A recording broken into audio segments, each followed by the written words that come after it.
Hello प्यारे बच्चों, कैसे हैं आप। मैं डॉक्टर सुशील आपका फिजिक्स में हेल्प चैनल में तहे दिल से स्वागत करता हूं। आजकल हम कर रहे हैं क्लास 12 की केमिस्ट्री और उसका कर रहे हैं चैप्टर नंबर 3। और पिछली क्लास में हमने समझा था कि रासायनिक सेल क्या होते हैं। रासायनिक सेल के दो टाइप्स आपको बताए थे। एक को हमने कहा था जो वैद्युत अपघटनी सेल हमारा होता था, और दूसरा जो हमारा होता था जिसको कि हम कहते थे गैल्वेनिक सेल। तो दोनों की आपको एक जनरल, हमने जो कहते हैं कि एक जनरल नॉलेज टाइप की, वो आपको दे दी थी मोटे मोटे तौर पर। आज हम डिटेल में समझेंगे गैल्वेनी सेल को।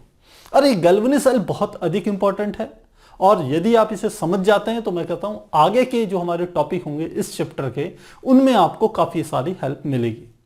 तो फिर शुरू करते हैं। सबसे पहली बात तो गैल्वेनी सेल होते क्या है। हमने पिछली क्लास में आपको बताया था गैल्वेनी सेल वह सेल होते हैं जो कि सामान्यतः रासायनिक ऊर्जा को वैद्युत ऊर्जा में परिवर्तित कर देते हैं। ध्यान रखिएगा, वे सेल जो रासायनिक ऊर्जा को वैद्युत ऊर्जा में परिवर्तित करें। तो यहां मोटा मोटा लिख लेते हैं, ये क्या कर रहे हैं, रासायनिक ऊर्जा को परिवर्तित कर रहे हैं। परिवर्तित कर रहे हैं किसमें, वैद्युत ऊर्जा में। वैद्युत ऊर्जा के रूप में परिवर्तित करते हैं। अब पिछली क्लास में हमने आपको एक वैज्ञानिकों के एक एक्सपेरिमेंट के बारे में चर्चा करी थी कि जिसमें उन्होंने कॉपर सल्फेट के विलयन में एक जब जिंक का रॉड डाली थी, तो वहां पर उन्होंने कुछ ऑब्जर्वेशन देखे थे, कुछ घटनाएं देखी थी जिनको कि हमने वहां एक्सप्लेन किया था। और आज हम वहीं से टॉपिक को आगे कंटिन्यू कर रहे हैं। यदि आपने पिछला टॉपिक नहीं देखा है तो प्लीज वहां जाकर के वो जरूर देखिएगा, जिससे आपको आज का टॉपिक बिल्कुल क्लियर आपको समझ में आ जाए। तो पिछली क्लास में हमने कहा कि हमने कॉपर सल्फेट के विलयन में जब जिंक को डाला तो हमने देखा कि वहां पर क्या हो गया, जिंक का विलयन क्या हो गया था, हीटेड हो गया था, वो गर्म हो गया था। और वहीं से वैज्ञानिकों के दिमाग में आई कि ये जो रासायनिक अभिक्रिया घटित हुई, इस रासायनिक अभिक्रिया में निसंदेह रूप से कहीं ना कहीं ऊर्जा उत्पन्न हो रही है, जो कि ऊष्मा के रूप में। अब यदि हम इस ऊष्मा को वैद्युत ऊर्जा में परिवर्तित करें तो हम सीधे रासायनिक ऊर्जा को वैद्युत ऊर्जा में परिवर्तित कर सकते हैं। तो उसके लिए मैंने आपको वहां पर इक्वेशन बताई थी। मैंने कहा था वहां होता क्या था कि जो जिंक होता था, जिंक क्या होता था, टूटता था किसमें, जिंक आयन में, और उससे 2 इलेक्ट्रॉन बन जाते थे। और वहीं पर हमने कहा कॉपर सल्फेट में क्या होता था, जो कॉपर के हम कह सकते हैं आयन होते हैं, वो इन 2 इलेक्ट्रॉनों को रिसीव करके, इन 2 इलेक्ट्रॉनों को ग्रहण करके किसमें, कॉपर में परिवर्तित हो जाते थे। और जब इन दोनों रिएक्शंस को आपस में मिलाएं, इन दोनों को जोड़ दें, तो हम कहते थे रिएक्शन ऐसी होती थी, Zn प्लस Cu+2 से हमारा बनता था Zn+2 प्लस Cu। यह स्टैंडर्ड इक्वेशन बनती थी। क्योंकि होता क्या था, जिंक जो डिसॉल्व होता था किसमें, कॉपर सल्फेट के विलयन में, वह क्या करता था, 2 इलेक्ट्रॉनों का त्याग कर देता था और जिंक आयन में परिवर्तित हो जाता था। और उन्हीं 2 इलेक्ट्रॉनों को कॉपर का जो आयन है, जो धन आयन है, वो उनको रिसीव करता था और क्या होता था, न्यूट्रलाइज हो जाता था। अब हम कहते हैं कि जिंक से इलेक्ट्रॉन ट्रांसफर हो रहे हैं कॉपर में, और यदि इस प्रोसेस में हम कुछ ऐसा करें कि ये डायरेक्ट ना, एक मतलब जिंक से इलेक्ट्रॉन निकले और कॉपर पर डायरेक्ट ना जाए, विलयन के अंदर ना जाए, यदि बाहर से हम कोई एक ऐसा परिपथ लगा दें, कोई ऐसा हम कह सकते हैं चालक लगा दें जिसके थ्रू ये इलेक्ट्रॉन जाए, ये वाले इलेक्ट्रॉन किसी चालक के थ्रू जाकर के तब यदि कॉपर तक पहुंचे, तो निश्चित रूप से उस तार में विद्युत धारा बहेगी। और ऐसा ही विचार करके वैज्ञानिकों ने क्या करा, एक प्रयोग करा। तो किस प्रकार से करा, इसे देखिए। उन्होंने क्या करा, उन्होंने एक, हम कह सकते हैं एक इस प्रकार से एक व्हीकल लिया, और इस पे उन्होंने क्या लगा दिया, सबसे पहले इस पे एक सॉल्यूशन भर दिया, जिसे हम कहते हैं, ये हमारा सॉल्यूशन था जिंक सल्फेट का, ZnSO4 का, जिंक सल्फेट का सॉल्यूशन भर दिया। ये हमारा जलीय विलयन था, ध्यान रखिएगा, जलीय। जलीय मतलब जल में जिंक सल्फेट को घोल करके हमने विलयन का निर्माण कर दिया। और यहां पर साथ में हमने क्या लगा दी, एक रॉड लगा दी। यहीं पर हमने क्या कर दी, एक जिंक की रॉड इसमें डाल दी। ये इस प्रकार से, ये हमारी किसकी रॉड थी, ये हमारी जिंक की रॉड थी, ये डाल दी। तो अब क्या होगा, ये हमारा जो कह सकते हैं एपरेटस है, यह अपने आप में एक अर्ध सेल की भांति व्यवहार करता है।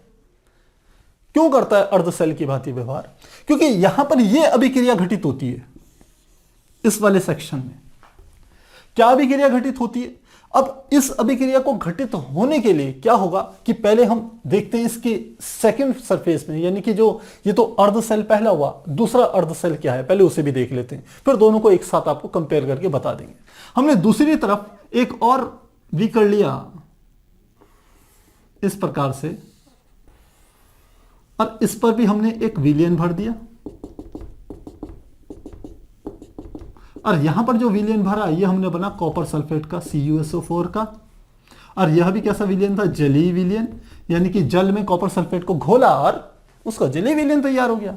और यहां पर हमने क्या कर दी, एक कह सकते हैं जैसे हमने यहां पर एक रॉड लगाई थी, क्योंकि हमारा पर्पस क्या था, हमारा पर्पस है कि जिंक से इलेक्ट्रॉन जो निकल रहे हैं यहां पर, ये जिंक क्या हो रहा है, आयन में परिवर्तित हो रहा है, तो इलेक्ट्रॉनों का त्याग कर रहा है, और यही इलेक्ट्रॉन कौन कर रहे हैं, कॉपर रिसीव कर रहे हैं ना।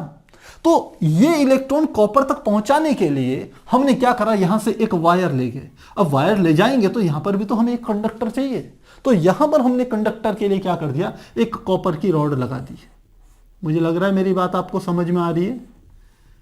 इसका पूरा पर्पस ये है, इस पूरे इंस्ट्रूमेंट का पर्पस क्या है, उद्देश्य क्या है, ये समझिए कि जिंक से जो इलेक्ट्रॉन निकल रहे हैं वो कॉपर तक तो पहुंचे, लेकिन एक बाह्य परिपथ के द्वारा पहुंचे।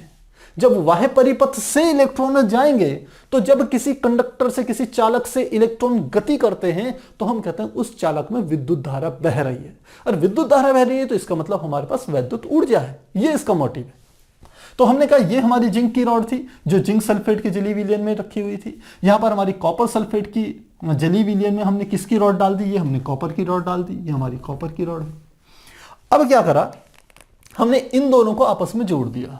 यहां से हमने क्या करा, इस तरीके से आपस में इन दोनों को जोड़ दिया, और जब जोड़ेंगे तो इसमें धारा बह रही है, इलेक्ट्रॉन बह रहे हैं, नहीं बह रहे हैं, इसको पता करने के लिए हम यहां पर क्या लगा देते हैं, आप चाहो तो बीच में एक बल्ब भी लगा सकते हो, एक छोटा सा बल्ब जो कम वॉट का हो, बिल्कुल जैसे वर्तमान में हम LED यूज करते हैं, ऐसा बल्ब लगा लीजिए, या फिर यहां पर आप वोल्टमीटर लगा लीजिए, दोनों में से कुछ भी लगाइए।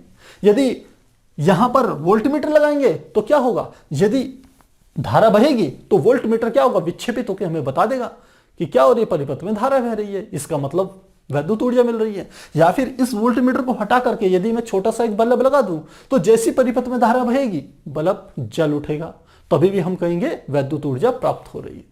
तो इस बीच के जो भी कुछ हमारे वोल्टमीटर लगाएं, हम कोई LED बल्ब लगा लें, या फिर हम कह सकते हैं कोई और दूसरा वैद्युत उपकरण लगा दें, तो कुल मिलाकर सबका उद्देश्य यह है कि आपको पता चल जाए विद्युत ऊर्जा प्राप्त हो रही है या नहीं, पहली बात। अब हमने कहा ये हमने इतना काम कर दिया। अब क्या हुआ, जब ये परिपथ पूर्ण हुआ तो क्या हुआ, ये जिंक ने क्या करा कि इस यहां पर इस सेक्शन में ये वाली अभिक्रिया घटित होनी शुरू हो गई। यानी कि इसने क्या करा, जिंक ने, जो ये जिंक की रॉड थी, इस जिंक की रॉड में उपस्थित जिंक के जो परमाणु थे जो वर्तमान में उदासीन थे, उन्होंने क्या करा, इलेक्ट्रॉनों का त्याग करा, और साथ में किसमें हो गए, जिंक आयन, जिंक के धन आयन में परिवर्तित हो गए। यानी कि जिंक के परमाणु ने 2 इलेक्ट्रॉन त्याग दिए और जिंक आयन में परिवर्तित हो गया। तो पहली बात यहां पर क्या हो रहा है, इस बात को समझिए। यहां पर क्या हो रहा है, जिंक इलेक्ट्रॉनों का त्याग कर रहा है। और हमने आपको जो परिभाषा लिखाई थी इस चैप्टर के स्टार्टिंग में कि जहां पर इलेक्ट्रॉन त्यागे जाते हैं उस घटना को हम कहते हैं ऑक्सीकरण की घटना। और ऑक्सीकरण की घटना का अर्थ है कि जिस स्थान पर यह होगा किसी सेल के संदर्भ में, उसको हम क्या कहेंगे, उसको कहते हैं एनोड। तो हमने कहा यहां पर क्या हो रहा है, जिंक इलेक्ट्रॉन को त्याग रहा है और कहां आ रहा है और कहां इंटर कर जा रहा है, विलियन में, जलीय विलियन में घुस जा रहा है। क्योंकि ये जो ZnSO4 है ये भी किसमें परिवर्तित हो रखा है, इस जल में, ये जिंक आयन में प्लस सल्फेट आयन में, इस आयन में ये परिवर्तित हो रखे हैं दोनों के दोनों। तो यहां पर क्या हुआ, ये दोनों तो है ही, जिंक आयन भी है इस विलियन में और सल्फेट आयन भी है, और दोनों संतुलित हो गए। यदि मैं ऐसे ऐसे 1 लाख, यदि आप कह सकते हैं यौगिक कहिए या अणु कहिए, इसमें यदि डालूंगा तो 1 लाख जिंक के आयन बनेंगे और 1 लाख सल्फेट के आयन बनेंगे। दोनों की संख्या बराबर होगी ना, क्योंकि यदि एक सूत्र में 1 जिंक का आयन और 1 सल्फेट का आयन है, तो यदि 1 लाख होंगे तो विलियन में 1 लाख जिंक के बनेंगे, 1 लाख सल्फेट के बनेंगे। इसका अर्थ हुआ कि वर्तमान में, प्रारंभ में जब यह अभिक्रिया घटित नहीं हुई थी, कौन सी भी क्रिया, कि यहां से जिंक अपने इलेक्ट्रॉनों को त्याग करके इस जली विलयन में प्रवेश जब करने की जो क्रिया थी ये शुरू नहीं हुई थी, तब तक यह विलयन उदासीन था। यह बड़ी इंपॉर्टेंट बात है, ध्यान रखिएगा। वर्तमान समय में इस स्थिति में क्या है, जो जिंक है यानी कि धन आयन जो हमारा है वो इक्वल टू है सल्फेट आयन के, ये दोनों का कंसंट्रेशन यानी कि सांद्रता बराबर है, तो विलयन क्या है, उदासीन। अब प्रक्रिया शुरू हुई, जब प्रक्रिया शुरू हुई तो यहां से क्या हुआ, यहां से भी जिंक ने क्या करा, इलेक्ट्रॉनों को त्यागा। इलेक्ट्रॉन कहां रह गए, इस रॉड पे रह गए, और जिंक आयन कहां चले गया, इस विलयन के अंदर घुस गया। तो यहां से निकल के आया क्या, हमने कहा ये जिंक, ये इस प्रकार से दिखा दिया मैंने तीर के निशान से कि रॉड से जिंक आयन यहां आ गया। तो रॉड पे क्या बचा, रॉड पे इलेक्ट्रॉन छोड़ दिया उसने, ये ऋण आयन छोड़ दिए, सारे ऋण आयन यहां रह गए, तो ये रॉड क्या हो गई, ऋणावेशित हो गई। अब हम देख रहे हैं यहां पर क्या हो रहा है, ऑक्सीकरण की क्रिया हो रही है। ऑक्सीकरण की क्रिया, इसका अर्थ है हमने आपको बताया था कि जिसमें इलेक्ट्रॉन का त्याग होता है, तो यहां पर ऑक्सीकरण की क्रिया हो रही है इस रॉड के भीतर, जिंक ऑक्सीकरण की क्रिया कर रहा है, इसलिए इस रॉड को हम क्या कहेंगे, एनोड कहेंगे। तो ये हमारी क्या हो जाएगी, ये वाली छड़ हमारी हो जाएगी एनोड। पर एक बात ध्यान देने की है, ये है तो एनोड। क्यों है एनोड, क्योंकि यहां पर क्या हो रहा है, ऑक्सीकरण की क्रिया होती है, जिंक द्वारा ऑक्सीकरण की क्रिया, ऑक्सीकरण की क्रिया, ऑक्सीकरण की क्रिया अर्थात इलेक्ट्रॉनों का त्याग हो रहा है, इलेक्ट्रॉनों का त्याग, ऑक्सीकरण की क्रिया हो रही है, इसलिए हम कहेंगे कि यह क्या है, एनोड है। क्योंकि आपने इस चैप्टर के स्टार्टिंग में मैंने आपको बता दिया था कि सामान्यतः हम ये मानते हैं कि सेल में जो धन इलेक्ट्रोड होता है उसे हम एनोड कहते हैं, जो ऋण होता है उसे कैथोड कहते हैं। लेकिन यहां पर हमने कहा था केमिस्ट्री में ये चीजें हमारी गलत साबित हो जाएगी कई जगह। जो कई जगह है उनमें पहली जगह यही है जहां हम गैल्वेनिक सेल की बात कर रहे हैं। यहां पर एनोड क्या है, ये देखिए, ये ऋणावेशित है, क्योंकि इस पूरी छड़ में क्या आ गया, ऋणावेश आ गया, इसलिए ये ऋणावेशित है, लेकिन है एनोड, ये भी ध्यान रखिएगा। तो मेन बात यहां पर ये आ गई।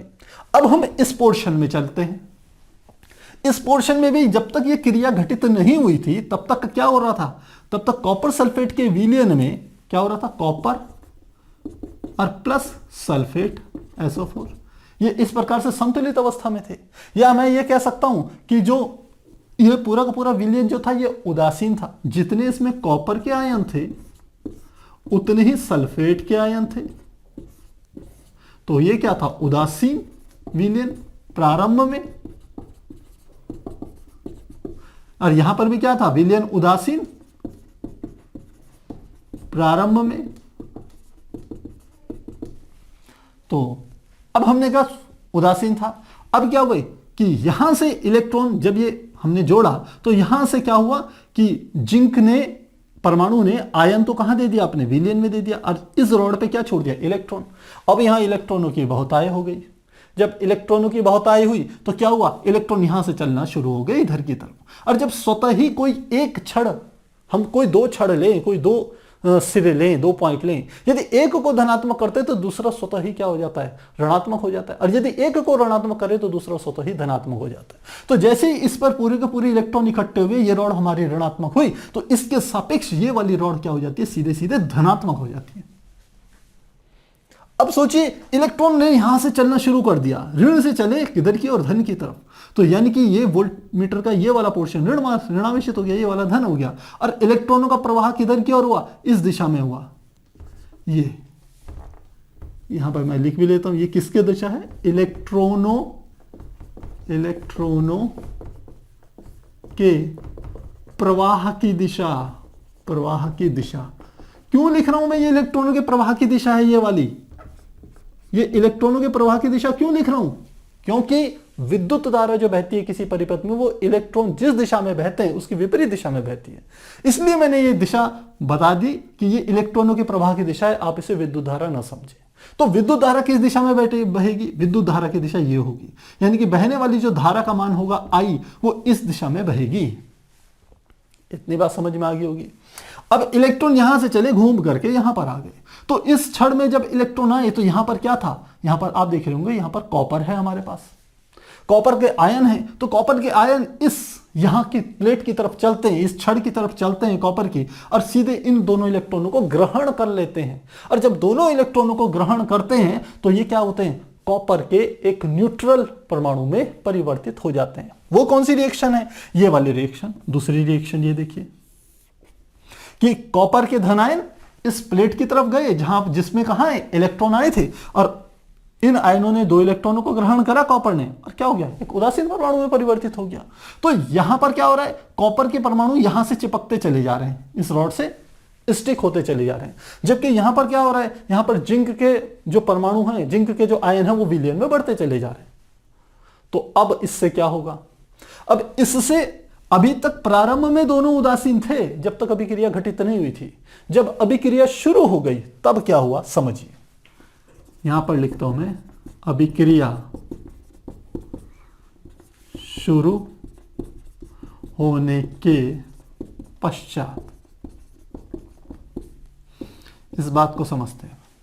तो हमने कहा ये अभिक्रिया शुरू हो गई, तो यहां पर हमने वोल्ट मीटर में देखा तो बिल्कुल विद्युत धारा बह रही थी। यदि यहां बल्ब लगाया तो बल्ब क्या हुआ? जल उठा, और थोड़ी देर तक अभिक्रिया चलती रही। देखा 3-4 मिनट के बाद वो बल्ब बंद हो गया, वो जो जल रहा था वो बल्ब बंद हो गया।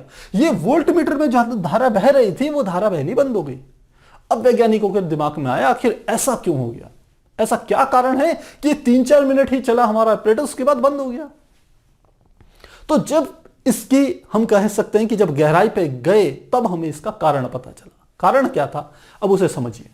तो हम कह रहे हैं जब अभिक्रिया शुरू होने के पश्चात कुछ देर के बाद जब अभिक्रिया शुरू होगी तो मैंने कहा क्या होगा? यहां इस रॉड पे जिंक ने इलेक्ट्रॉनों को त्यागा, कहां? इस छड़ के भीतर, जिसके कारण ये छड़ क्या होगी? ऋणावेशित होगी, और यहां पर ऑक्सीकरण की क्रिया हुई जिंक के द्वारा, क्योंकि उसने इलेक्ट्रॉन को त्यागा, इसलिए हम इसे कहते हैं एनोड, और छड़ होगी ऋणावेशित। और वो जिंक का आयन कहां कूद गया? इस विलयन में कूद गया। तो अब विलयन में क्या होगा? देखिए सल्फेट आयन की मात्रा तो निश्चित है इस विलयन में, सल्फेट न घट रहा है न बढ़ रहा है, लेकिन जिंक आयन लगातार इस छड़ से इस विलयन में बढ़ता जा रहा है।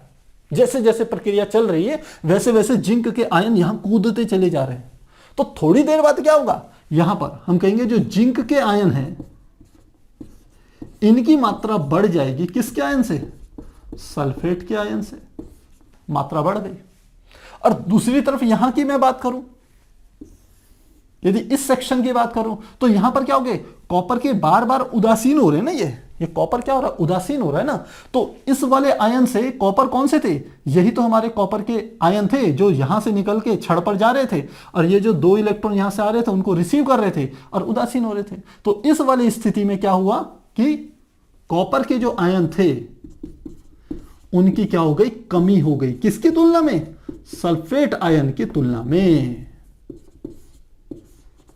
तो आप कहोगे सर इससे क्या फर्क पड़ रहा है? भले यहां जिंक ज्यादा हो जाए या सल्फेट कम हो जाए, पर यही वो क्रिया है, यही वो घटना है जिसके द्वारा थोड़ी देर बाद इस सेल ने काम करना बंद कर दिया। क्यों हुआ उसकी डेप्थ तक जाएंगे।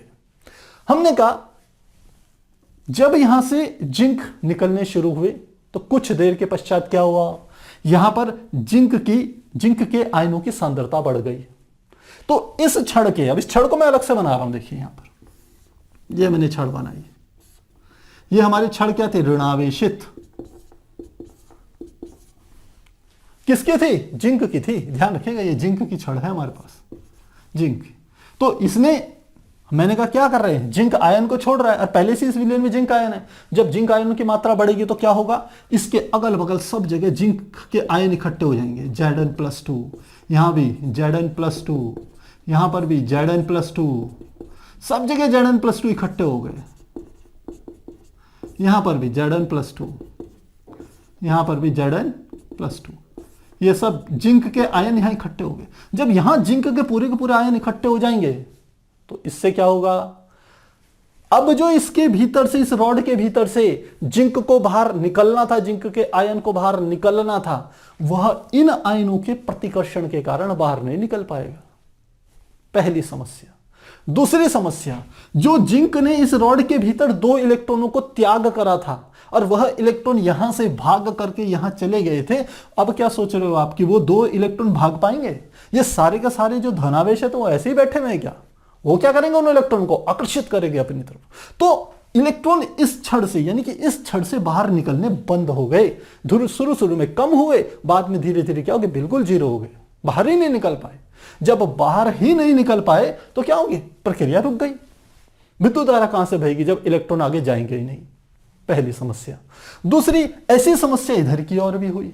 इस इधर के वाले विलयन में क्या हुआ? इसमें कॉपर के सारे क्या हो गए? हम क्या कह सकते हैं कि कॉपर के जो आयन थे उनकी कमी होगी, उनकी शॉर्टेज होगी, और इस विलयन में क्या हो गया? ये सल्फेट आयन की अधिकता होगी। तो इस वाले विलयन में जिंक के आयनों की अधिकता हो गई, इस वाले विलयन में सल्फेट के आयनों की अधिकता हो गई। सल्फेट के आयनों में कैसा आवेश है? ऋण आवेश। तो यह विलयन हो जाएगा ऋणावेशित। क्या कहा मैंने? बाद में विलयन ऋणावेशित हो जाता है, ऋणावेशित हो जाता है। इतनी बात समझ में आ गई। और यह वाला विलयन कुछ देर बाद क्या हो जाएगा? धनावेशित, धनावेशित हो जाता है। मुझे लग रहा है ये बात समझ में आ गई। ये हमने बात की बात बताई आपको। तो ये वाला विलयन क्या हो गया? धनावेशित, और यह वाला विलयन क्या हो गया? ऋणावेशित हो गया। तो अब क्या हुआ? क्योंकि शुरू में इनकी उदासीनता जो थी वह हम कह सकते हैं ये दोनों विलयन उदासीन थे, तो प्रक्रिया चल रही थी। लेकिन जैसे जैसे ये इनमें उदासीनता समाप्त हुई, यह विलयन धनावेशित होता चले गया, यह विलयन ऋणावेशित होता चले गया। वैसे वैसे सेल ने काम करना बंद कर दिया, और जब सेल ने काम करना बंद कर दिया तो हम कह सकते हैं विद्युत ऊर्जा कहां से काम करेगी? विद्युत ऊर्जा तो उत्पन्न ही नहीं होगी। तो अब वैज्ञानिकों के दिमाग में आया, आखिर ये तो हम उनको समझ में आ गया कि आखिर ऐसा कुआं हुआ क्यों, पर अब इसका सॉल्यूशन क्या था? हम ऐसा क्या करें कि यह वाला विलयन में जिसमें धनायन बढ़ रहा है, जिंक आयन की मात्रा बढ़ने के कारण, उसमें यह मात्रा ना बढ़े, यानी कि उदासीन हो। उदासीन का मतलब जितने धनायन है उतने ही ऋणायन हो, तो विलयन उदासीन होगा। ठीक इसी प्रकार से इधर की ओर हम ऐसा क्या करें कि यहां पर जो ऋणायन की मात्रा बढ़ रही है, जिसके कारण यह विलयन ऋणावेशित हो रहा है, यह भी क्या हो? ऋणावेशित ना हो। तो हम इन दोनों विलयनों को उदासीन करना चाह रहे हैं, क्योंकि जब विलयन उदासीन होगा तभी आपकी ये रासायनिक विक्रिया घटित होगी, तभी रासायनिक ऊर्जा वैद्युत ऊर्जा में बदलेगी, और तभी हम कहेंगे यह हमारा जो सेल है, गैल्वेनिक सेल, यह हमारा प्रॉपर इलेक्ट्रिक एनर्जी हमें सप्लाई करेगा। तो अब बात आती है आखिर इसको कैसे करा जाए। अब इसके अलग अलग तरीके सुझाए वैज्ञानिकों ने पहला तरीका तो यह सुझाया, उन्होंने कहा कि भाई ऐसे करते हैं कि यहां से हम क्या करें कि एक कंडक्टर को यहां से लेके इधर की ओर डाल दें, या एक खोखली ट्यूब डाल दें। तो ऐसा कर लेते हैं। पहले ये हमने क्या करा, यहां से एक खोखली ट्यूब डाल दी, उल्टी करके एक खोखली ट्यूब। ये ट्यूब है जो खाली है। अब खाली है तो क्या होगा, इस बात को समझिए। यहां से क्या था? धनायन थे, ये जिंक आयन थे। इन जिंक आयनों ने यहां से चलना शुरू करा और यहां तक पहुंच गए। ठीक उसी प्रकार से यहां पर क्या थे? हमारे सल्फेट के आयन थे, SO4-2। ये भी यहां से चले यार, घूम करके यहां पर पहुंच गए, क्योंकि खोखली रॉड थी ना, दोनों को डिप करा हुआ था, तो ये यहां से अंदर चले गए, यहां से ये आ गया। तो इस बिंदु पर क्या हुआ होगा? समझिए, इस बिंदु पर क्या हुआ होगा? इस बिंदु पर क्या हुआ होगा कि यहां पर हमने कहा कि एक तरफ यहां पर तो क्या इकट्ठे हो गए? जिंक आयन Zn+2, और दूसरी तरफ क्या इकट्ठे हो गए? ये हमारे सल्फेट आयन यानी कि SO4-2, ये इकट्ठे हो गए। इसका अर्थ है यहां पर धनावेश इकट्ठा हो गया, यहां पर ऋण आवेश इकट्ठा हो गया। और जब कहीं पर धन और ऋण आवेश एक दूसरे से अल्प दूरी पर आ जाएं, तो वहां पर एक वैद्युत विभव उत्पन्न हो जाता है। भाई बैटरियां क्या होती है? यही तो होती है, एक धनावेश एक ऋणावेश है, तो उनके बीच में क्या हो गया? एक वैद्युत विभव उत्पन्न हो गया। तो ठीक ऐसा ही यहां पर हुआ, यहां से धनावेश इकट्ठे हो गए, यहां से ऋणावेश इकट्ठे हो गए, तो यहां पर एक विभव उत्पन्न हो गया। अब विभव की दिशा क्या रही होगी पहले ये देख लेते हैं, क्योंकि धन आवेश इधर है, ऋण आवेश इधर है, इधर धन है इधर ऋण है, तो वैद्युत विभव की डायरेक्शन क्या होगी? इस दिशा में होगा वो वैद्युत विभव, इस दिशा में होगा, यानी कि बाएं से दाईं तरफ होगा वैद्युत विभव। और यह विभव बाएं से जो दाएं उत्पन्न हुआ है, यह हमारे मुख्य विभव की दिशा देखी जाए। मुख्य विभव की दिशा क्या है? मुख्य विभव भी हमेशा क्या होता है? धन से ऋण की तरफ होता है, तो धन पोर्शन ये वाला है, ऋण पोर्शन ये है, तो मुख्य विभव कहां था? इधर से इधर की तरफ था। मेरी बात आप समझ रहे हो कि जो मुख्य विभव है वो धन प्लेट से ऋण प्लेट की तरफ है, यहां से इधर की तरफ है मुख्य विभव। जो बैटरी का विभव है, जिसे बैटरी का विद्युत वाहक बल कहते हैं, उसकी दिशा इधर से इधर है। जबकि यहां पर हमने खोखली रॉड लगाई और उसमें जो विलयन भरा, जो कि आवेशित था, यहां धनावेशित था, ऋणावेशित था, इसके कारण जो विभव उत्पन्न हुआ वो मुख्य विभव की दिशा के अपोजिट हो गया, विपरीत हो गया। तो अब सीधा इससे तो नुकसान हो गया हमारा। हमारे को जिस दिशा में विभव मिल रहा था उसकी अपोजिट दिशा में यदि विभव लग जाएगा तो मुख्य विभव में क्या होगी? कमी होगी, वो कम हो जाएगा, यानी कि इस सेल की क्षमता ही घट जाएगी भाई। तो अब वैज्ञानिकों ने कहा भाई ये भी सॉल्यूशन समझ में नहीं आया। अगर ऐसा करें, खोखली रॉड लगा दें, तो ये तो बात बनी नहीं। हमारा तो सेल का जो मेन काम था इलेक्ट्रिकल एनर्जी प्रोड्यूस करना, उसी में कमी आ गई। तो ऐसा क्यों करें हम? फिर उन्होंने दिमाग लगाया कि आखिर क्या करा जाए। तो प्यारे बच्चों, अभी हमने ये देखा कि जब हमने एक गैल्वेनिक सेल का निर्माण किया तो कुछ देर के बाद सेल ने काम करना बंद कर दिया, और उस सेल के बंद क्यों हुआ इस बात को भी हमने समझा कि एक पोर्शन में धनायनों की संख्या बढ़ गई जिंक की, जिसके कारण हमारे विलयन की जो उदासीनता थी, जो बैलेंस था, धनावेश और ऋणावेश की जो हम कह सकते थे बैलेंसिंग थी, जितने धनावेश थे उतने ऋणावेश, वो हम कह सकते हैं खंडित हो गई या वो इम्बैलेंस हो गया। इसी प्रकार इधर भी हुआ, जिसके कारण इस सेल ने काम करना बंद कर दिया। और उसका एक समाधान मैंने बताया कि वो ट्यूब लगा दी जाए, एक खाली ट्यूब लगा दी जाए। तो वहां पर भी हमने देखा कि यहां पर एक ऐसा वैद्युत विभव उत्पन्न हो जाता है जो कि मुख्य वैद्युत विभव की विपरीत दिशा में होता है, जिसके कारण सेल का विद्युत वाहक बल घट जाएगा। तो उसका भी प्रयोग करके फायदा नहीं। तो अब वैज्ञानिकों ने इस चीज के समाधान के लिए भी एक नया तरीका उपयोग में लाया। मेन जो मोटिव था वह था इन विलयनों को उदासीन बनाया जाए किसी भी तरीके से, क्योंकि जैसे ये विलयन उदासीन होंगे ये सेल अपना काम करना शुरू कर देगा। तो इसके लिए यहां पर जो हम कह सकते हैं इंस्ट्रूमेंट का जो उपयोग किया गया उसे हम कहते हैं लवण सेतु। ध्यान रखेंगे, हमने क्या कहा? हमने कहा लवण सेतु, जिसे इंग्लिश में कहते हैं सॉल्ट ब्रिज, SALT ब्रिज। अब समझिए आखिर सॉल्ट ब्रिज या लवण सेतु होता क्या है? लवण सेतु और कुछ नहीं है, एक हम यू आकार की एक ट्यूब लेते हैं और उसको इन्वर्टेड यानी कि उल्टा करके इन दोनों विलयनों के बीच में डुबो देते हैं। तो ऐसे ही बना लेते हैं। हमने कहा इस प्रकार से एक ट्यूब बनाई मैंने, एक इसका मुंह यहां पर है और एक इसका मुंह यहां पर है। ये अब यू आकार की ट्यूब होती है, तो लवण सेतु क्या है? एक पहली बात, यू आकार की ट्यूब पहली बात होती है। दूसरा, इसके भीतर KCl जैसा KCl या इसी तरीके का कोई हम क्या भर देते हैं, कोई एक लवण भर देते हैं KCl, इसके भीतर ऐसे ही लिख लेते हैं कोई अक्रिय लवण भर दिया जाता है। एग्जाम्पल इस केस में क्या भर देंगे? KCl भर देंगे। अब यहां पर शब्द आ रहा है अक्रिय लवण। अक्रिय का अर्थ क्या है? कि एक ऐसा लवण जो कि इन विलयनों के साथ सामान्यतः क्रिया न करे, और 1% यदि क्रिया भी कर ले तो अवक्षेप न बनाए। क्रिया कर ले लेकिन जलीय विलयन ही बनाए वो, लेकिन वह अवक्षेप न बनाए। क्योंकि अवक्षेप बनाएगा तो इनमें आयनों की क्या हो जाएगी, कमी हो जाएगी। इस बात को समझिएगा। तो फिलहाल हमने कहा ये दो हमने बातें लिख ली। और तीसरा क्या करा, इसके भीतर अक्रिय लवण भर दिया जाता है, जो कि भर दिया जाता है, ये मैंने लिख दिया, जो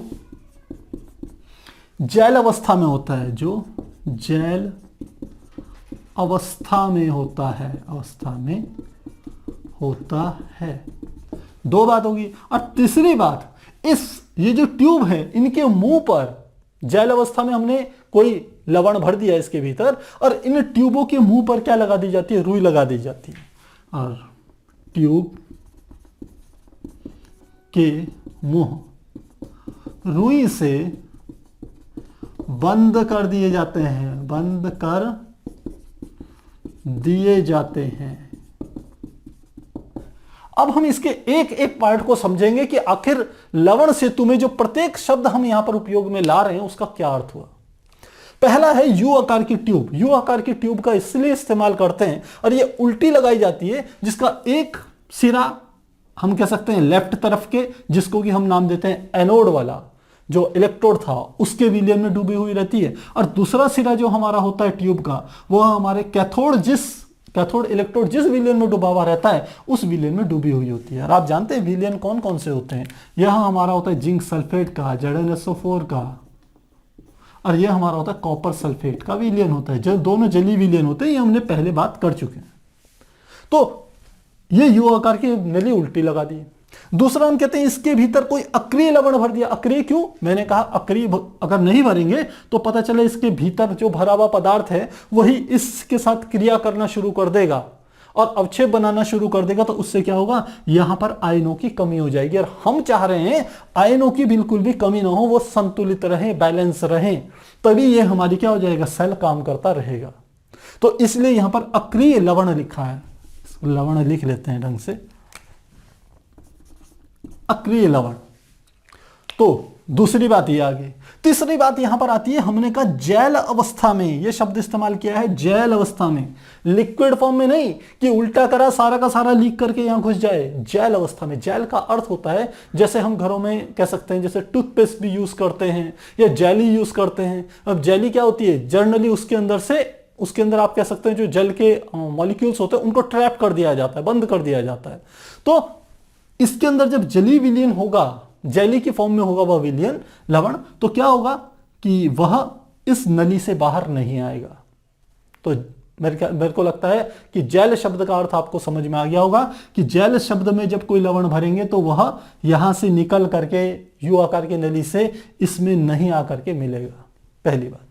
अगला है ट्यूब के मुंह को रुई से बंद कर देते हैं, ये भी समझ गए, जब रुई से बंद करेंगे तो जैल बाहर नहीं आएगा, ये हो गया। अब इससे हमारे उद्देश्य की कैसे पूर्ति होगी, आखिर हमारा जो मोटिव था कि ये सेल काम करते रहना चाहिए, ये कैसे करेगा, इसे समझिए। हमने कहा समस्या क्या थी कि ये जिंक, थोड़ी देर में क्या होता था कि जिंक के आयनों की संख्या बढ़ जाती थी। अब यदि किसी तरीके से जिंक के आयनों का अर्थ है कि धनायन की मात्रा, इस वाले सेक्शन में क्या होता था, धनायन की मात्रा बढ़ जाती थी ऋणायन से, और यहां पर उल्टा होता था, यहां ऋणायन की मात्रा बढ़ जाती थी धनायन से। तो यह विलयन क्या हो जाता था, धनावेशित, ये होता था ऋणावेशित। हम चाह रहे हैं ऐसा ना हो, तो क्या होगा कि जैसे ही कोई यहां पर जिंक क्या करता था, अपना इलेक्ट्रॉन इस छड़ पे त्यागता था, 2 इलेक्ट्रॉनों को, और सीधे कूद लगा देता था कहां पर, इस विलयन में, इस विलयन पे एंटर कर जाता था। ठीक उसी क्षण जब हम इस लवण सेतु का उपयोग करते हैं, तो ठीक उस समय लवण सेतु के रूप में मैंने कहा क्या लगा दिया, मान लेते KCl लगा दिया, तो तुरंत इस वाले हिस्से से 2 क्लोरीन के आयन यहां पर एंटर कर जाते हैं। किसके आयन इकट्ठे हो गए, क्लोरीन के, कितने, 2 क्लोरीन के आयन यहां पर आ गए। अब क्लोरीन के आयन यहां पर क्या है, जिंक के 1 आयन आ गया ना, तो जिंक में क्योंकि +2 आवेश होता है, क्लोरीन में -1 आवेश होता है, तो जैसे ही जिंक के 1 आयन यहां आया, वैसे ही इसके भीतर से क्लोरीन के 2 आयन यहां पर आ गए। तो क्या हो गया, इस विलयन में धन आयन और ऋण आयन का जो संतुलन है वह बना रहेगा। ठीक इसी प्रकार से यहां पर भी ऐसा होता है कि जैसे ही कोई कॉपर यहां पर जाकर के रॉड से जाकर के उदासीन होता है, कौन सी इक्वेशन से, इस वाली समीकरण से, कि जैसे ही कॉपर 2 इलेक्ट्रॉनों को ग्रहण करता है, कहां से, कैथोड से, और उदासीन होता है, तो इसका अर्थ है कि इस विलयन में सल्फेट की मात्रा बढ़ गई। जब सल्फेट की मात्रा बढ़ गई यानी कि ऋण आयन बढ़ गया, तो ठीक इसी समय जो हमारा पोटेशियम है, पोटेशियम का आयन यहां से एंटर करता है, यहां पर क्या आएगा, पोटेशियम का आयन आएगा। कैसे बनाया जाए, यहां पे लिखते हैं, यहां से ये आ गया, क्या आया, ये पोटेशियम का आयन आ गया और ये प्लस है, तो पोटेशियम का आयन है, कितने आएंगे, ये 2 आएंगे, ये भी संख्या से, क्योंकि सल्फेट के 2 ऋण आयन है ना, तो पोटेशियम के 2 ऋण आयन इस विलयन में प्रवेश करते, तो उससे क्या होगा, यहां धन आयन और ऋण आयन इन दोनों का जो संख्या होगी वो बैलेंस हो जाएगी, संतुलित हो जाएगी, तो विलयन उदासीन हो जाएगा। विलयन की उदासीनता के लिए आवश्यक है जितने विलयन में धन आयन है उतने ही ऋण आयन होने चाहिए। तो क्या आप लोगों को यह बात समझ में आई है? यदि आपको नहीं आई है समझ में तो फिर से रिपीट करके देखिएगा। काफी सिंपल से फैक्ट है कि ये जो हमारा लवण सेतु है इसका केवल काम ये है कि जैसे ही ये जिंक रॉड से कोई जिंक 2 इलेक्ट्रॉनों का त्याग करके जिंक धनायन में प्रवेश करके जैसे विलयन में कूदता है, ठीक उसी क्षण से KCl से एक क्लोरीन का जो आयन है, 2 आयन ये जलीय विलयन में प्रवेश कर जाएंगे और यहां पर क्या हो जाएंगे, दोनों के दोनों संतुलित हो जाएंगे और ऐसा ही इधर की ओर होगा। जब ये जलीय विलयन संतुलित रहेंगे, उदासीन रहेंगे, तो ये अभिक्रिया हमारी क्या होती रहेगी, चलती रहेगी, रुकेगी नहीं। तो इस प्रकार से हम इसे समझ सकते हैं। तो प्यारे बच्चों, मुझे लगता है यह आपको अच्छे से समझ में आ गया होगा, इसमें कोई परेशानी नहीं हुई होगी। और लवण सेतु की जो एक्सप्लेनेशन है वो बहुत कम जगह आपको मिलेगा कि लवण सेतु आखिर काम कैसे करता है, ऐसा क्यों करता है। अब आपके दिमाग में एक बात और आ रही होगी कि सर आपने यहां पर लिखा ये अक्रिय लवण है, और जब ये क्लोरीन यहां से घुस करके यहां पर आएगा तो यहां पर जिंक है, क्या है, जिंक है, और ये साथ में क्या है, क्लोरीन आयन आ गया। ये मैंने कहा ना क्लोरीन आयन आ गया, ये क्लोरीन आयन आ गया। तो क्या ये दोनों क्रिया नहीं करेंगे? क्योंकि मैंने तो यहां पर लिखा है अक्रिय होना चाहिए ना, तो क्या ये क्रिया नहीं करेंगे? मैं बोल रहा हूं क्रिया करेंगे। क्रिया करेंगे तो क्या होगा, जिंक प्लस क्लोरीन ने क्रिया करी तो ये बढ़ गया ZnCl2, जिंक क्लोराइड बन जाएगा। इक्वेशन को हम ऐसे इस तरीके से बैलेंस कर सकते हैं, तो ये जिंक क्लोराइड बन जाएगा। लेकिन ये जिंक क्लोराइड अपने आप में बहुत अधिक घुल जाता है जल के साथ, यानी कि यह एक प्रकार से बहुत अच्छा जलीय विलयन है। और यदि ये जलीय विलयन है तो ये स्वतः ही बहुत जल्दी टूट जाएगा, एक जिंक के आयन में और एक क्लोरीन के आयन में, इस प्रकार से टूट जाएगा। तो इससे इस हमारे विलयन की जो कह सकते हैं न्यूट्रलिटी होगी, उदासीनता होगी, वो बरकरार रहेगी, पहली बात। दूसरी बात, जितने आयन हम कहेंगे पहले रहे होंगे या आयनों की संख्या क्या होगी जलीय विलयन में, बढ़ेगी, घटेगी नहीं। और जब हम कहते हैं अक्रिय, तो मैंने आपको बताया था कि अक्रिय का अर्थ ऐसा है कि ऐसा ना हो कि यहां पर कुछ ऐसा हो कि अभिक्रिया घटित हो, जलीय जो हमारा ये लवण सेतु है इससे कुछ केमिकल निकले और इस रॉड के साथ इनसे क्रिया करके कुछ ऐसा पदार्थ बना ले जो कि नीचे बैठ जाए, अवक्षेप के रूप में नीचे बैठ जाए। यानी कि ऐसा कुछ ना हो जिससे कि इस जलीय विलयन में आयनों की संख्या में कमी हो, ऐसा कुछ भी, कोई भी रिएक्शन नहीं होनी चाहिए। इसीलिए कहा है यहां पर अक्रिय लवण होने चाहिए। तो प्यारे बच्चों, मुझे लग रहा है आपको यह बात समझ में आ रही होगी, इसमें कोई परेशानी नहीं है। तो आप चाहें तो इसमें लिख भी सकते हैं, हम लिख सकते हैं लवण सेतु द्वारा, किसमें हम कह सकते हैं, एनोड, एनोड के विलयन में क्लोरीन आयन द्वारा, क्लोरीन आयन प्रवेश कराकर किसको, विलयन को उदासीन बनाया जाता। इसी प्रकार आगे लिख रहे, इसी प्रकार लवण सेतु द्वारा किसको, कैथोड के विलयन में पोटेशियम आयन प्रवेश कराकर विलयन को उदासीन बनाया जाता है, बनाया जाता है। इतना आपको समझ में आना चाहिए। अच्छा, तो इतनी बात आपको समझ में आ गई। अब एक बात और है कि ये जो हमारा पोर्शन होता है इधर वाला, ये पूरा का पूरा, ये पूरा बॉक्स के अंदर, इसे हम कहते हैं, इसको कहते हैं अर्ध सेल। यह भी हमारा होता है अर्ध सेल। और ये जो इधर का जो पोर्शन होता है ये भी हमारा क्या होता है, अर्ध सेल। क्योंकि दोनों में क्या क्या एक एक इलेक्ट्रोड है ना, एक ही में दो इलेक्ट्रोड तो नहीं है, इसलिए दोनों के दोनों क्या है, अर्ध सेल है। और ये जो हमारी अभिक्रिया थी, ये हमारी अभिक्रिया क्या है, यह हमारी है ऑक्सीकरण की अभिक्रिया। और ऑक्सीकरण की अभिक्रिया में क्योंकि इलेक्ट्रॉन आ गया, और मैंने आपको पहले भी बताया था कि जिस भी अभिक्रिया में इलेक्ट्रॉन आ जाए उसके आगे अर्ध लग जाता है, तो इसे हम कहते हैं अर्ध ऑक्सीकरण अभिक्रिया। क्या कहेंगे इसे, अर्ध ऑक्सीकरण अभिक्रिया। और ठीक इसी प्रकार से ये वाली हमारी कौन सी है, ये हमारी है अर्ध अपचयन अभिक्रिया।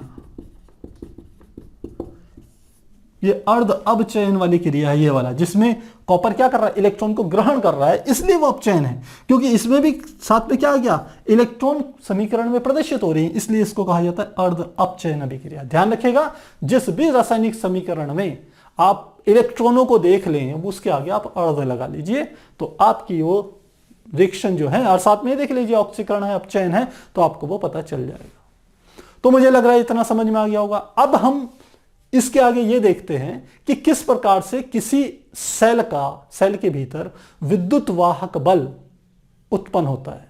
जब हम कहते हैं विद्युत वाहक बल उत्पन्न हुआ, ईएमएफ प्रोड्यूस हो गया, उस ईएमएफ के कारण ही क्या करते हैं, इलेक्ट्रॉन फ्लो करते हैं, तो उसको देखते हैं वो कैसे प्रोड्यूस होता है। तो आप इसे एक बार नोट कीजिए, फिर हम आगे कंटिन्यू करेंगे।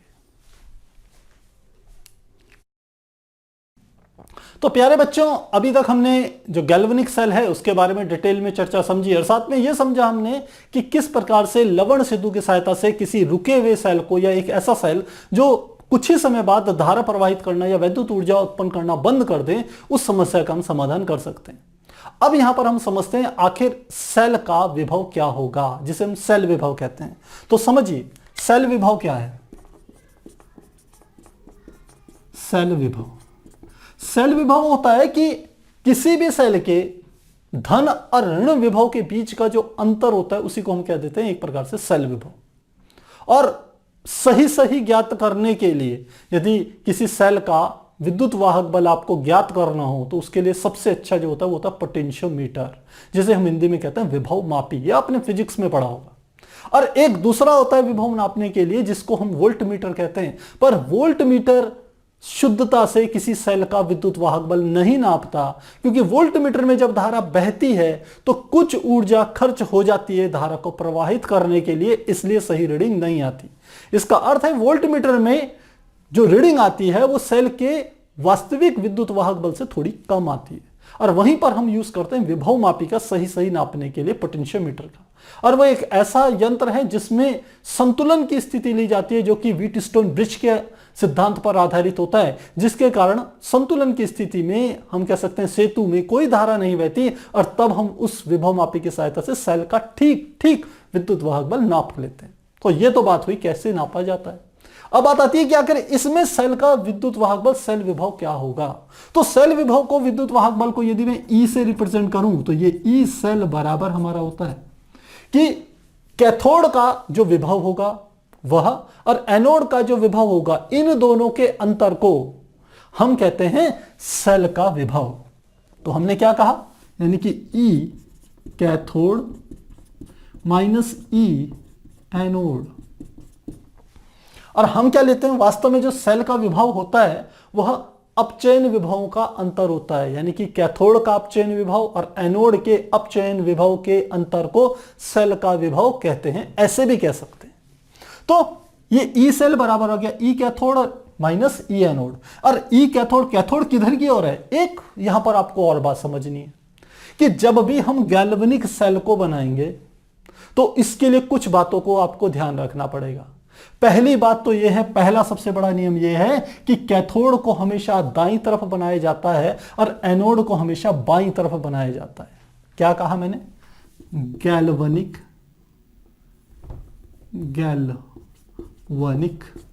सेल में या गैल्वनी भी लिख दीजिए जैसे मैंने वहां पर लिखा है,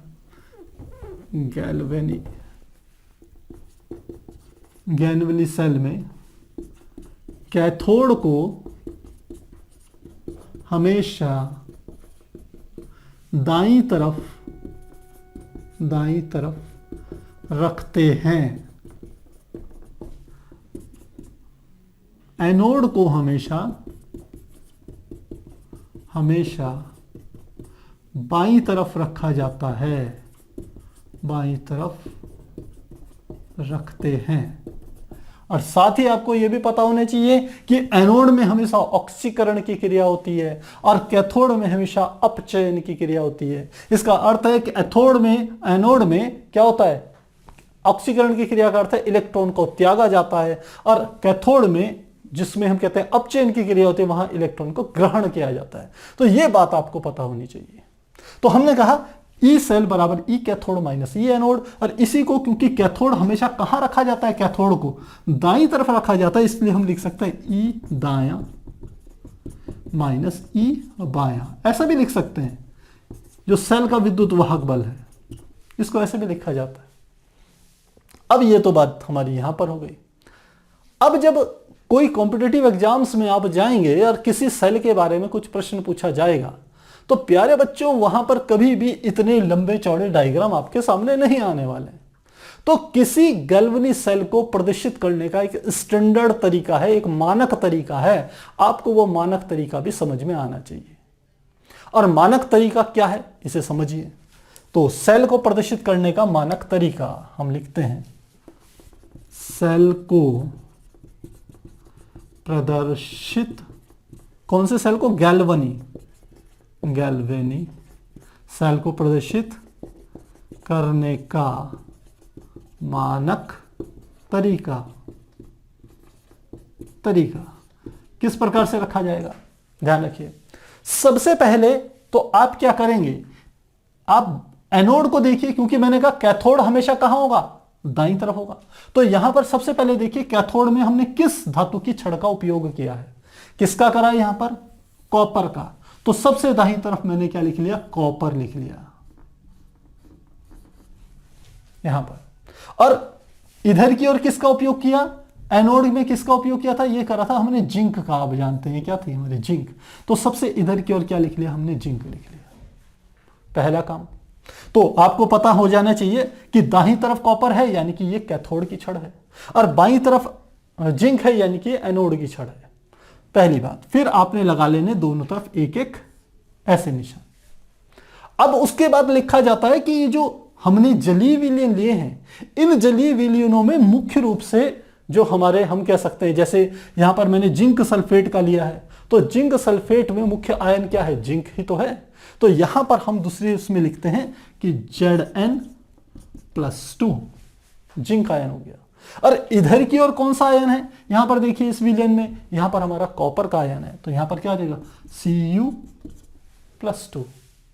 इस प्रकार से लिखेंगे। और साथ ही हमें क्या करना होता है? हमें करना होता है कि बीच में आपने लवण सेतु का उपयोग करा है या नहीं करा है। यदि लवण सेतु का आपने उपयोग करा है तो हम क्या कर देते हैं? बीच में दो रेखाएं खींच देते हैं इस प्रकार से। तो यह आ गया।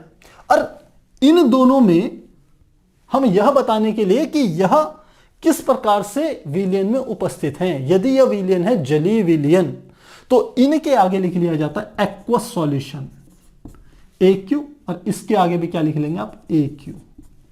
आप चाहें तो कॉपर को पहले इधर लिख लेते हैं, तब पीछे AU लिख लेंगे। तो क्या आ गया? कॉपर, और साथ में क्या आ गया? AQ। तो मुझे लग रहा है ये बात समझ में आ गई।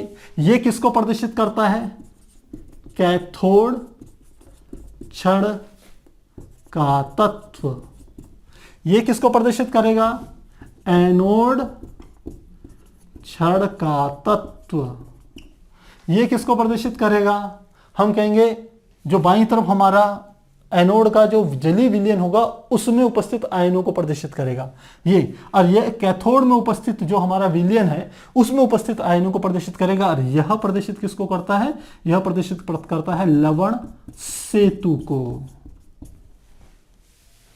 तो जब कभी परीक्षा में आपको यदि आएगा, मान लो यही वाला हमारे पास गैल्वेनिक सेल आ गया, तो वो इतनी चीज आपको लिख करके देगा, बस इतना लिखेगा कि एक गैल्वेनिक सेल, ये लिख दिया, ये इस प्रकार से है, और साथ में उसमें लिख देगा कि आप ये बताइए कि कैथोड में जो आयन होंगे कौन से होंगे। तो आपको देखना कैथोड इधर वाला, उसके जली विलयन में जो आयन होंगे वो कौन से होंगे? कॉपर के होंगे। तो इस प्रकार से हम क्या कर सकते हैं, इसको समझ सकते हैं। तो प्यारे बच्चों, आज हमने गैल्वेनिक सेल को डिटेल में पढ़ा। मुझे पूरा विश्वास है, मुझे उम्मीद है कि आपको अच्छे से समझ में आया होगा। यदि फिर भी कहीं पर कोई डाउट रह जाए तो आप कमेंट बॉक्स में जरूर रखिएगा। कारण क्या है कि यह पूरे के पूरा जो हमारा चैप्टर है, इसका पूरा बेस क्लास 11th में है। क्लास 11th में यदि आपने वहां पर चैप्टर 8 को अच्छे से पढ़ा हुआ होगा, जिसमें कि हम कह सकते हैं वोल्टिक सेल का बड़ी डिटेल में उन्होंने जिक्र करा हुआ है कि किस प्रकार से ये लवण सेतु क्या होता है, ये सब चर्चाएं वहां हैं। इस चैप्टर में आपको ये चर्चाएं मिलने वाली नहीं है। तो यदि आपने वो ढंग से पढ़ा हुआ होगा तो ये आपको आसानी से समझ में आएगा, और यदि वह नहीं पढ़ा हुआ होगा तो यहां पर थोड़ी बहुत आपको परेशानी हो सकती है। हालांकि मैंने कोशिश करी है कि मोटी मोटी सारी चीजें आपको यहां पर मैं समझा दूं, तो आपकी काफी सारी सी जिज्ञासाएं जो होंगी वो शांत हो जाएगी। तो फिर मिलते हैं अगले क्लास में, तब तक के लिए गुड बाय।